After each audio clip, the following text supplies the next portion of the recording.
আসসালামু আলাইকুম। 2023 শিক্ষাবর্ষের ষষ্ঠ শ্রেণীর ইতিহাস ও সামাজিক বিজ্ঞান গাইড যিনারা খুঁজছেন তিনাদের জন্য আজকের এই ভিডিওটি। আর হ্যাঁ, আপনাদের সুবিধার্থে এই গাইডটির পিডিএফ লিংক দিয়ে দেব, ধৈর্য সহকারে আপনারা শেষ পর্যন্ত দেখে নেবেন। আর আপনাদেরকে বলে রাখি, আমাদের এই ভিডিওর কমেন্ট সেকশন অফ থাকবে, তাই এই গাইডটির পিডিএফ ফাইল লিংক পেতে হলে আপনাদেরকে আমাদের ইউটিউব চ্যানেলের কমিউনিটিতে যেতে হবে। কমিউনিটিতে আমরা পিডিএফ ফাইলটি লিংক দিয়ে দিয়েছি, আপনারা সেখান থেকে ডাউনলোড করে বিস্তারিত দেখে নেবেন। এখানে লক্ষ্য করুন, ভূমিকার পরে সূচিপত্রের পরে আপনাদের সুন্দরভাবে সাজিয়ে গুছিয়ে আলোচনা করেছে যোগ্যতার ব্যাখ্যা, শিখন সময়, যোগ্যতার হিসাবে আর কি। এখানে সবগুলো সুন্দরভাবে সাজানো দেওয়া আছে। আপনারা পিডিএফ ফাইলটি ডাউনলোড করে নেবেন আমাদের ইউটিউব চ্যানেলের কমিউনিটি থেকে। সেখানে 2023 শিক্ষাবর্ষের নতুন কারিকুলামের ষষ্ঠ শ্রেণীর ইতিহাস ও সামাজিক বিজ্ঞানের যে গাইডটি রয়েছে সেটি পিডিএফ ফাইল লিংক দেওয়া আছে। এখানে লক্ষ্য করুন, শিক্ষণ অভিজ্ঞতার বিবরণ, আত্মপরিচয়, এখানে মূল্যবোধ ও দৃষ্টিভঙ্গি, আমি কে, এখানে সবগুলো সুন্দরভাবে চিত্র আকারে সাজানো আছে। যে বালকটি নিয়ে আছে কথা, এরপরে এখানে রুব্রিক্স রয়েছে, ব্যক্তিগত পরিচয় সংক্রান্ত মূল্যায়নের ছক। এখানে আপনারা দেখতে পাচ্ছেন যে ছকটি, এটি আপনারা ডাউনলোড করলে বিস্তারিত বুঝে নিতে পারবেন। পিডিএফ ফাইলটি ডাউনলোড করে নেবেন। আর আপনারা যারা শিক্ষক রয়েছেন, আপনারা আপনাদের পাঠদান করার পূর্বে আপনারা এই গাইডটি ভালো করে দেখে যেতে হবে। এখান থেকে এই গাইডটি আপনাদেরকে অনুসরণ করে আপনাদের ছাত্রছাত্রীদেরকে পড়াতে হবে। এটা সবাইকে পড়তে হবে এই গাইডটির মধ্যে নতুন কারিকুলামে 2023 শিক্ষাবর্ষের ষষ্ঠ শ্রেণীর ইতিহাস সমাজ বিজ্ঞানের যে অভিজ্ঞতা, মূল্যায়ন, শিখন ফল সবগুলো নিয়ে সাজিয়ে গুছিয়ে আলোচনা করে দিয়েছি। আপনারা দেখতে পাচ্ছেন এখানে কাজের অংশগ্রহণের ধরন কেমন হবে ছক আকারে সাজিয়ে তুলেছেন। অনুসন্ধানের প্রতিফলন ও তার মূল্যায়ন করে দিয়েছেন। এরপরে এখানে প্রতিফলন রয়েছে। এরপরে দেখুন ছকের মাধ্যমে দক্ষ বিকাশান সব আলোচনা করে দিয়েছে। এর ফিডব্যাক কি হবে, আত্মমূল্যায়ন কি হবে, এরপরে হ্যাঁ দিয়ে আপনাকে উত্তর করতে হবে। হ্যাঁ, এরপর বন্যপ্রাণী সংরক্ষণ ক্লাব, এখানে চিত্র দিয়ে দেখিয়ে দিয়েছেন। আর এটা আপনাকে ভালো করে বুঝে আয়ত্ত করতে হবে। আমাদের এলাকায় মুক্তিযুদ্ধ, এই অধ্যায়টির মধ্যে মূল্যবোধ ও দৃষ্টিভঙ্গি নিয়ে আলোচনা করেছে। সার সংক্ষেপ আলোচনা আছে এখানে। হ্যাঁ, এই অধ্যায়ের সার সংক্ষেপ। এরপরে এখানে ডায়াগ্রাম ছক দিয়ে বুঝিয়ে দিচ্ছে। শহীদ আজাদের গল্প এখানে তুলে দিয়েছে। এরপরে এখানে বই পড়া ক্লাব, হ্যাঁ, এখানে এটার মূল ভাব। এরপরে এখানে ছক আকারে সাক্ষাৎকার গ্রহণের জন্য প্রশ্নমালা এখানে দিয়েছে, উত্তরমালা রয়েছে। এরপর মূল্যায়ন রয়েছে, ধাপ 6, 7, 8, 9 এখানে সুন্দরভাবে আলোচনা করেছে মূল্যায়ন কিভাবে করতে হবে। শিক্ষার্থী কর্তৃক দলের সদস্যদের পারফরমেন্সের মূল্যায়নটা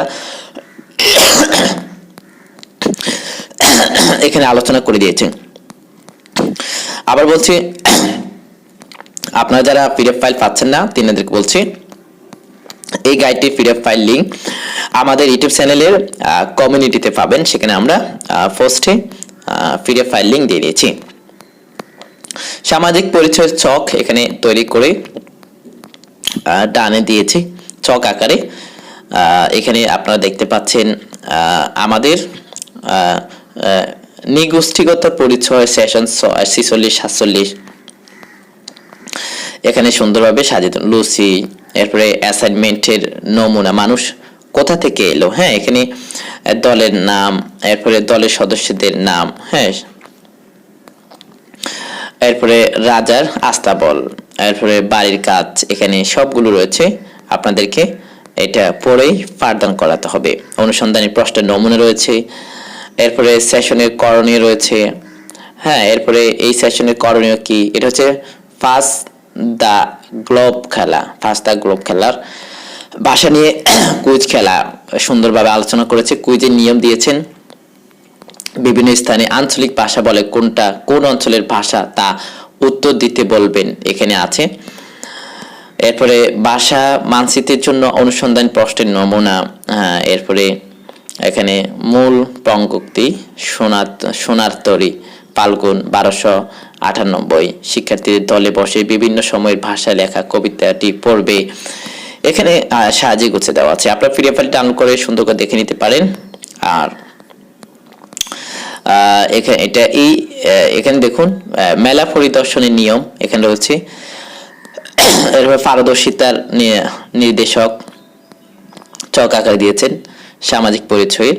এরপরে প্রাপ্ত পয়েন্ট, অর্জিত স্তর এখানে। এরপরে অধ্যায়টি হচ্ছে প্রাকৃতিক ও সামাজিক কাঠামো সুন্দরভাবে সাজিয়ে তুলেছেন। এরপরে এখানে রয়েছে সেশন 71-72 ভূমিরূপের অভিধান তৈরি। হ্যাঁ, এখানে শিক্ষণের মূল্যায়ন আপনারা দেখতে পাচ্ছেন চক আকারে দিয়েছে, এটা আপনাদেরকে দেখে পাঠদান করাতে হবে। এরপরে বিশ্ব ভ্রমণ লুডো খেলা, হ্যাঁ বিশ্ব ভ্রমণ লুডো খেলা নিয়ে এখানে কি করতে হবে না করতে হবে আলোচনা করেছে। এটা পড়লে আপনারা শিক্ষার্থীদেরকে ভালোই পাঠদান দিতে পারবেন। এই জন্য আপনাদেরকে পিডিএফ ফাইলটি ডাউনলোড করে নিতে হবে। আমাদের ইউটিউব চ্যানেলের যে হোম প্লে লিস্ট, এরপর কমিউনিটি যে ভিডিওস, হ্যাঁ এই যে প্লে লিস্ট যে অপশনগুলো আছে সেখানে কমিউনিটি একটি অপশন আছে। হ্যাঁ, কমিউনিটিতে গিয়ে দেখবেন সেখানে 2023 শিক্ষাবর্ষের নতুন কারিকুলামের 6ষ্ঠ শ্রেণীর ইতিহাস ও সামাজিক বিজ্ঞান বিষয়ের গাইডটি পিডিএফ ফাইল লিংক দেওয়া আছে, অর্থাৎ টিচার্স গাইড আর কি, শিক্ষক সহায়িকা। এরপরে আপনারা দেখতে পাচ্ছেন যে থিম সমাজ, রাষ্ট্র, সংস্কৃতি, সরকার আগে কেমন ছিল, এখানে চক আকারে আপনাদেরকে সমাধান করে দিয়েছে। অনুসন্ধানীর প্রশ্নের নমুনা এখানে দিয়েছে। এরপর প্রতিফলন, প্রাকৃতিক ও সামাজিক কাঠামোর আন্তঃসম্পর্ক এবং আমাদের দায়িত্বশীলতা। হ্যাঁ, এরপরে এখানে দেখতে পাচ্ছেন শিক্ষার্থী তাদের প্রশ্নসমূহ। এরপরে কারখানার পরিদর্শন ও সেশন এখানে 83, এরপর 84, এরপর 85। হ্যাঁ, এখানে এরপর এই সেশনের করণীয় কি, এরপর প্রত্যেক সেশনের করণীয়টা এখানে আলোচনা করে দিয়েছে। এটা হচ্ছে ইতিহাস ও সামাজিক বিজ্ঞান বিষয়ের গাইড, অর্থাৎ শিক্ষক সহায়িকা আর কি, টিচার্স গাইড 2023 শিক্ষাবর্ষের নতুন কারিকুলামের। আপনারা এই পিডিএফ ফাইলটি ডাউনলোড করে নেবেন এই গাইডটির। এখানে বর্তমান অবস্থার ছবি ডানে দেখুন, আমরা যেমন দেখতে চাই এখানে বক্স দেওয়া আছে। পারদর্শিতার নির্দেশক 8 থেকে 11 এর স্তর নির্ধারণের রুব্রিক্স আর কি, মূল্যায়ন রুব্রিক্স রয়েছে। বক্স আকারে এখানে যেভাবে দিয়েছে এভাবে আপনাদেরকে পয়েন্ট দিতে হবে আর কি, দক্ষতা 2 পয়েন্ট করে। এরপরে সমাজ ও সম্পদের কথা নিয়ে এখানে কিভাবে রয়েছে দেখুন। এই সেশনে করণীয় আলোচনা আছে, এখানে সম্পদের বৈশিষ্ট্য অনুযায়ী শ্রেণী বিভাগ রয়েছে, সম্পদের শ্রেণী বিভাগ নিয়ে কুইজ রয়েছে। এরপরে প্রাকৃতিক সম্পদ, পণ্য, দ্রব্য ও বাজার নিয়ে এখানে আলোচনা রয়েছে, সুন্দরভাবে আলোচনা করে দিয়েছি। আপনারা যারা শিক্ষক রয়েছেন তারা এই শিক্ষক গাইডটি থেকে আগে পড়াশোনা করে গিয়ে শিক্ষার্থীদেরকে পাঠদান করাবেন। এরপর পরিশিষ্ট পরিকল্পনা রয়েছে এখানে। আশা করি বুঝতে পেরেছেন। এই ভিডিওটি আপনাদের বন্ধুদের মাঝে শেয়ার করে দিবেন। আমাদের ভিডিওটি ভালো লাগলে লাইক করবেন, চ্যানেলটি সাবস্ক্রাইব রাখবেন অন্যান্য গুরুত্বপূর্ণ ভিডিও পাওয়ার জন্য। তাহলে আজকে এই ভিডিও পর্যন্তই। আপনাদের জন্য শুভ কামনা রইল। ভালো থাকবেন, সুস্থ থাকবেন। ধন্যবাদ। আল্লাহ হাফেজ।